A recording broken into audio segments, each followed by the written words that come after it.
Michael Mann is a Presidential Distinguished Professor and Director of the Penn Center for Science, Sustainability and the Media at the University of Pennsylvania. He has a new book coming out this September. It's called Our Fragile Moment. And Michael, as always, it's good to see you. Thank you for being with us.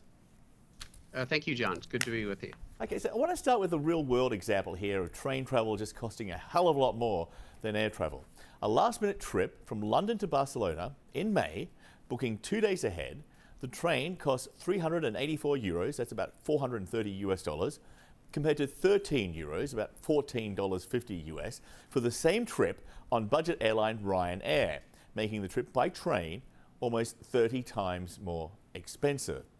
And the reason why this matters is that traveling by air produces a lot more carbon emissions compared to train travel, and the last thing you want to do is make train travel more expensive than air travel, right?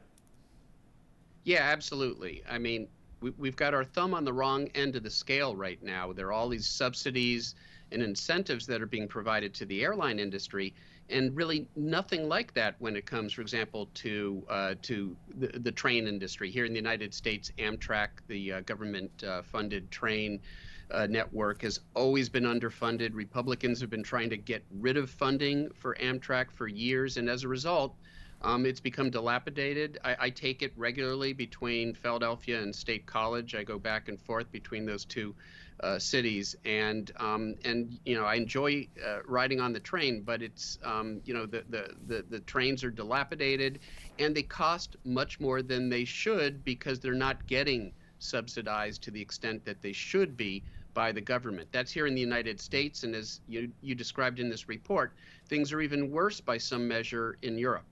Yeah, because specifically Greenpeace found that train travel is on average twice as expensive as air travel. This is in Europe.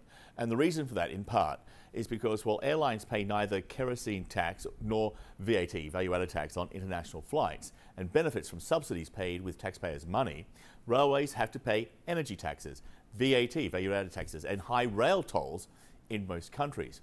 Or to put it another way, governments are subsidizing our way to an even bigger global climate disaster?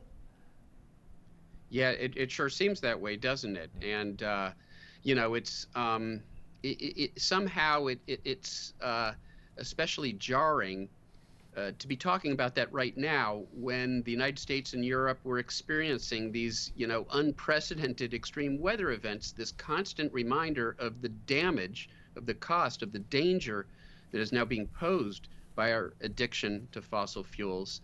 And here, we are during sort of the peak summer travel season, and this disparity between airline travel and train travel just really drives home how perverted the incentives are. Because there is a direct linkage between the amount of carbon that we put into the atmosphere and the rising temperatures. I mean, they go up together, essentially. And what we need to be doing is taking as much carbon out as possible. So with that in mind, we should be doing more than just simply creating a level playing field between the airline industry and rail travel. If we did that, there would be a much less disparity in the pricing. But because of the climate, because outside it's record temperatures almost every day, why aren't governments making train travel as cheap, as efficient, and yes, even as enjoyable as possible? That, to me, is the low-hanging fruit in all of this, which we're not doing. Well, like I said, here in the United States, the politics of this are pretty clear. It's the same Republican politicians who have been denying climate change and have been coddling the fossil fuel industry that have been for years trying to defund Amtrak, our official government train system. I still use it all the time. I enjoy it.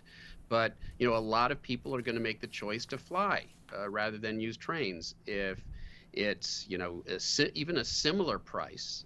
And that's part of the problem. It should be much cheaper to take the train between the same two locations than taking air travel. And the reason that's not true is because too many of our politicians are beholden to the fossil fuel industry. Look, trains, ground transportation can be decarbonized. We can electrify train networks. We can, once we, electrify them, and electricity is coming from wind and solar and renewable sources, we've decarbonized that ground transportation. We've decarbonized the train system, and that's possible today. It's not yet possible to do that for air travel. There's no way to electrify air travel today. It still requires the massive use of fossil fuels. And so it really doesn't make any sense, again, for governments to have their thumb on the wrong end of the scale on this. Yeah, it does seem like something which is an easy fix. Michael, as always, great to have you with us. Thank you. Thank you. Always great to talk with you.